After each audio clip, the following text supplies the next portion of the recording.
Hello, and welcome to Anime Audio Commentary. Today I'll be commenting on episode 39 of Fullmetal Alchemist Brotherhood. If you'd like to watch along, then start watching now.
So last we left off, things had gotten a little bit complicated.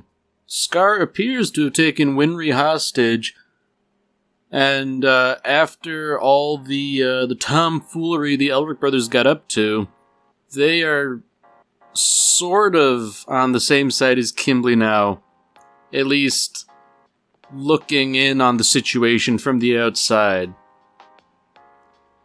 I mean, there's reason to believe that there is some tomfoolery going on here. You know, the Elric brothers. You know, they're not stupid. I feel like they would have done something like this to hamstring Kimberly since they really don't like him.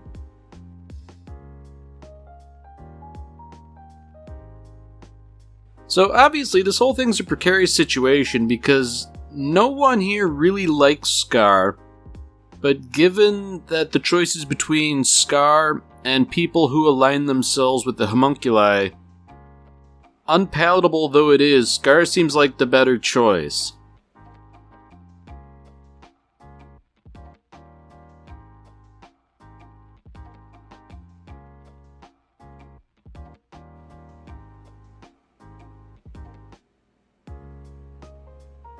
So, you know, I guess, Edward is proving that the best bit of acting has like a little something real behind it.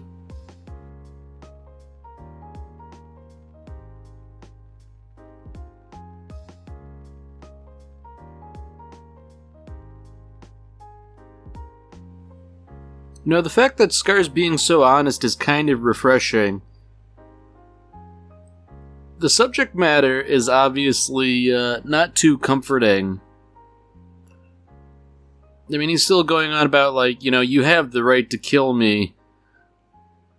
And I think Winry's doing the unequivocally right thing here, in that she's actually tending to his injuries. You know, her parents were doctors. It wouldn't do if she were to start killing when their whole deal was doing no harm.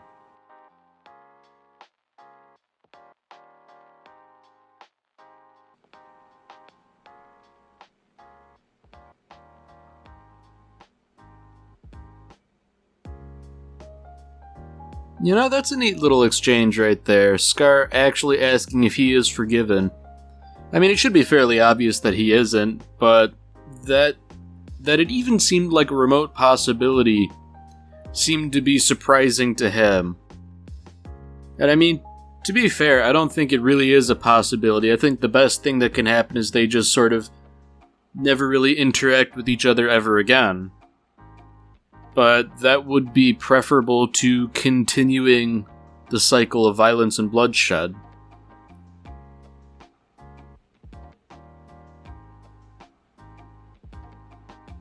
So as accepting as Winry's being about this whole thing, relatively speaking, Edward is still holding a grudge, and I guess that's fairly understandable.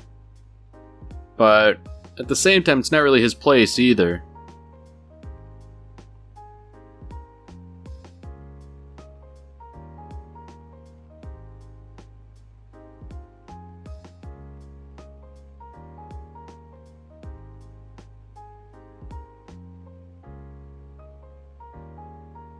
So I guess now the other obvious conflict is sort of happening now.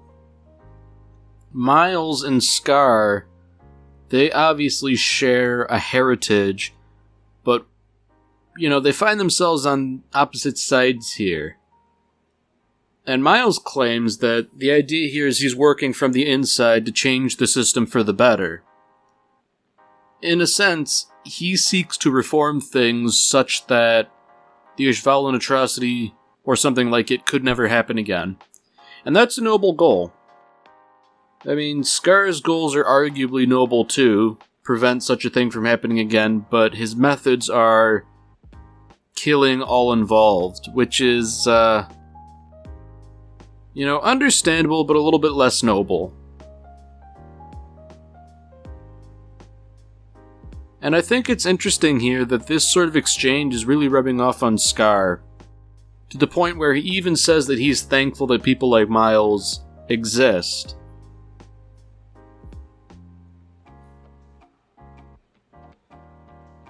So I guess the upshot of all of this right here, presumably before Scar breaks out and causes a scene, is that, they're sort of informing Kimberly that they've got everything under control.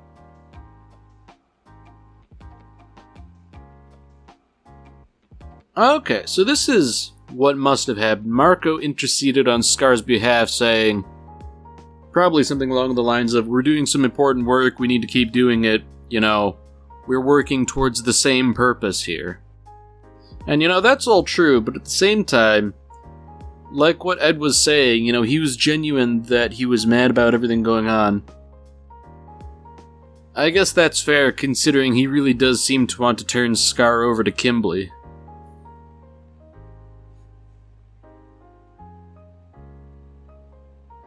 Yeah, it really is a rather unfortunate position where Scar's the only one with the training necessary to be able to read ancient Ishvalan.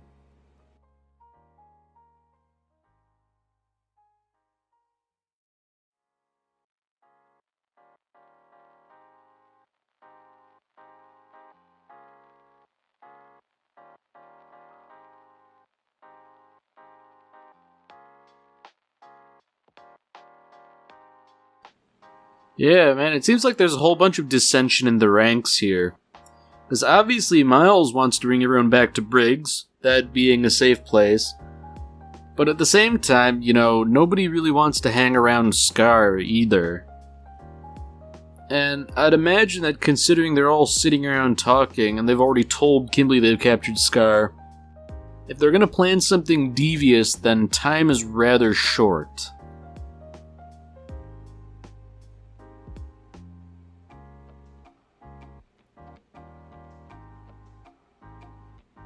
Alright, so Miles is the big brain behind this operation.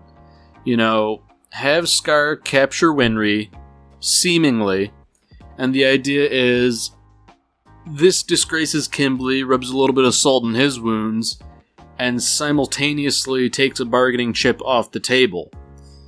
If the homunculi and their thralls no longer hold Winry over the Elric brothers' heads, then they essentially have no leverage. I mean, they do in a sense. I'm sure there are other people the Elric brothers would rather not see die. But Winry was the big one. She's the only one who's like a non-combatant. The others are, well, they're all members of the military, so therefore, death is kind of given as part of the job. Not that it's not a bad thing, but it's not the same. Not of the same magnitude, I should say. Now this is interesting too. These two goons Miles makes the reasonable statement that they should probably kill them to maintain operational security. Alphonse doesn't want to kill them, just from like a blanket killing is wrong kind of perspective. These guys are kind of down on being killed, or down with being killed rather. The idea being, they're freaks. How can they live a normal life? So, Alphonse is playing a little bit of a switcheroo here. If you're so discontent with your bodies, then rather than die, try and find a way to return to normal. You don't have to be a fatalistic nihilist. Like, he's really wrangled them nicely. They don't have a leg to stand on. Even when they say, you don't understand, Alphonse proves to them that he in fact has it considerably worse than either of them. And he's not content to just sit down and die.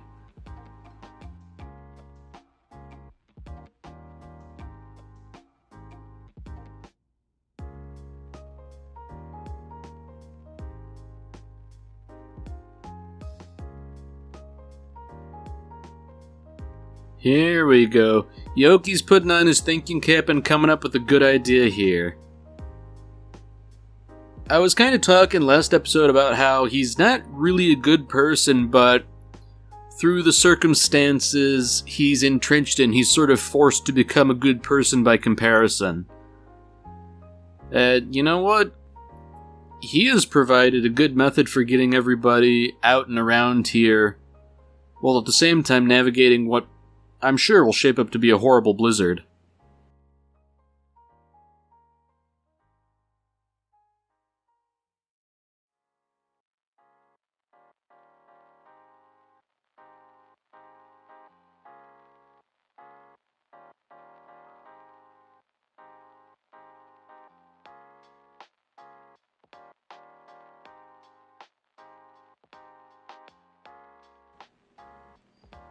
So it seems like they're really trying to pick apart this plan in every way imaginable. They could just sort of like take Winry and hide her, but then the Elric brothers will come under suspicion, and naturally, Kimberly will be the person to go after them. I find it interesting that Winry is ultimately the person who brings up this idea. What if Scar were to take me hostage? Surely Kimberly wouldn't do anything drastic, right? I mean, he would, and we saw as much. But at the same time, the Elric brothers at least have managed to avoid horrible consequences so far.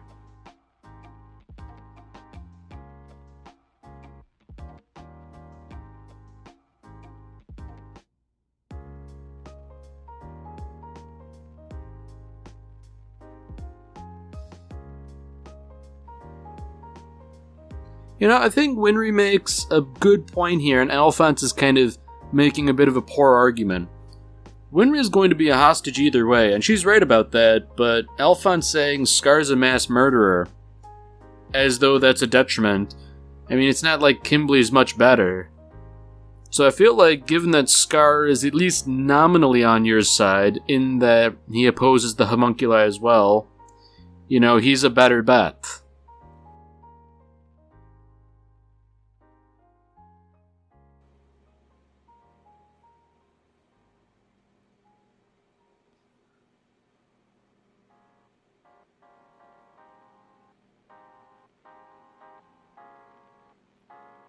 So it seems like these two Chimera, they're in a rather unfortunate position too, because they're under the impression that Kimberly's going to kill them for failing, so they might as well defect. And as it were, the people they are defecting to are rather better to work with, I would think.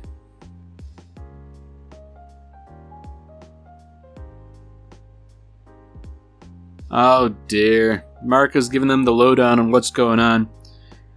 I'd imagine they're not going to take too kindly to it, the horrible news that it is and all.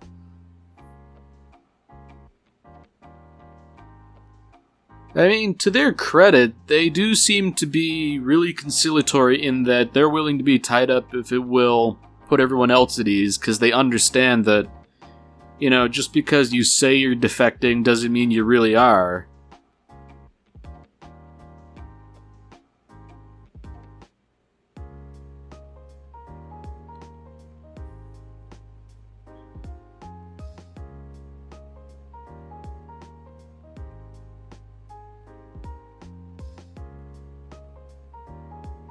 Oh boy. We're getting something a little symbolic here. You know, Winry's giving up her earrings so she doesn't get frostbite on her ears and giving them to Ed for safekeeping. I don't know, I can't quite put my finger on it, but there's something there, you know, it's not just handing over a personal possession for safekeeping, there's a little bit more to that.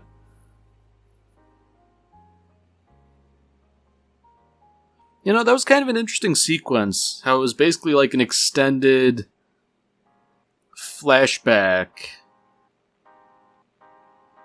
And, you know, only the Elric brothers and Miles really know the truth here.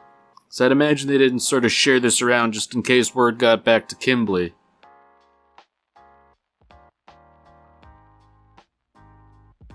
So it seems like, as cunning as their plan was, it was in part the snowstorm that really sealed the deal because you can't go out and search for them as readily. It's a rather lucky break.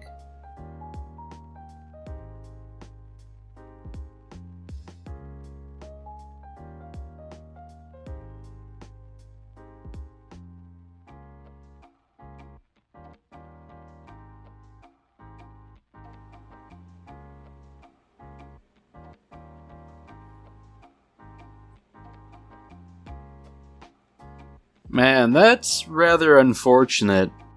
You know, Dr. Marco is talking so glowingly about Winry's parents, and Scar just kinda has to listen to it.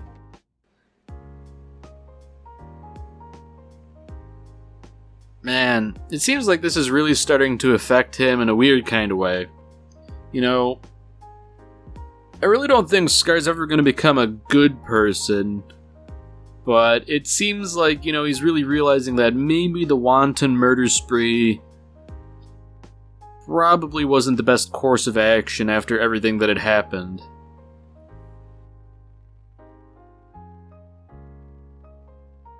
I mean, I guess it's better late than never when you get down to it.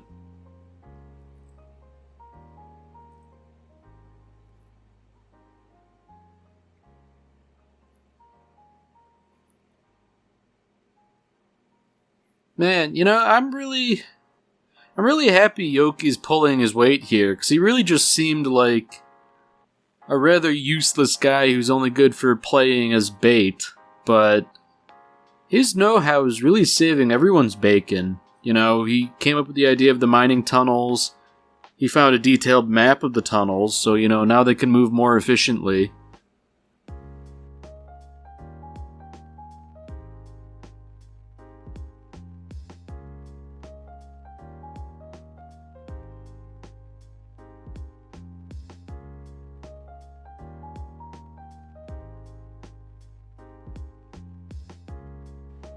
Man, these two goons are starting to get humanized a little bit. You know, they haven't seen their families in who knows how long since they became chimeras.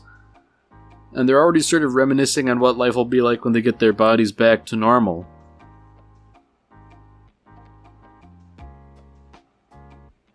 It seems like everybody's sort of reminiscing about family a little bit. You know, Mei Chang, obviously she's got a bit of a rough road ahead, because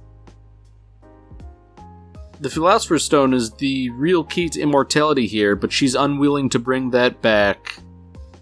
You know, she needs it for her clan, but it's an abomination, you know, it's not something she can do lightly. You know, I think it's a nice little humanizing moment where everybody, regardless of their background, sort of has, if not similar, issues that are all in sort of like the same vein.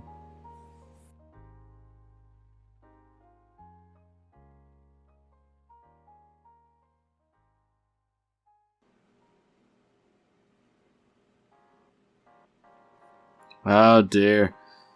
So, it seems like things are not entirely good in Briggs either.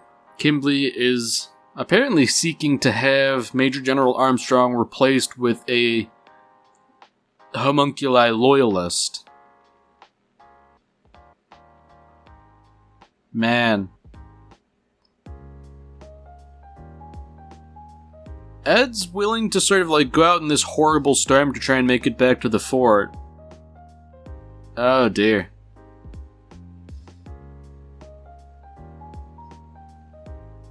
You know, Alphonse makes a good point. He won't freeze to death in the storm so he can deliver the message while everyone else has to sit around waiting.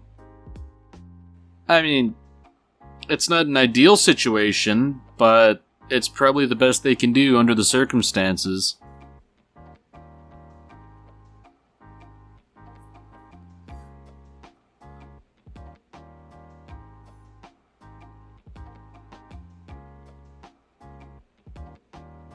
Oh dear. You know, that's not a good sign. Alphonse sort of seeing his own emaciated body sort of gesturing for him to come closer.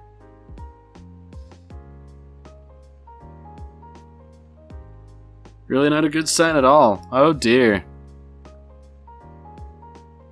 You know, that's like walking into the light. You know, you don't want to do that. You want to keep on living, Alphonse.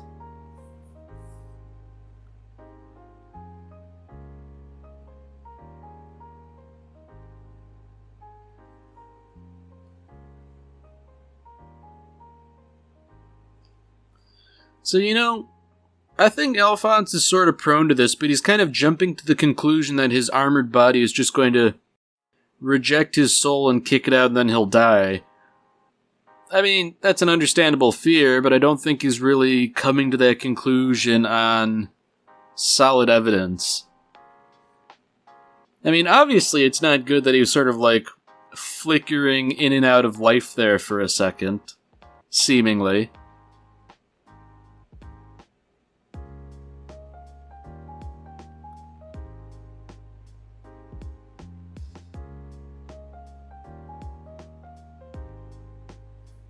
Alright, so just to drive the point home that things are not really that good, Father seems to have 4 of 5 sacrifices lined up.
Alright, well that's it for this episode. If you've enjoyed it, then by all means, tune in for the next one. See you, Space Cowboy.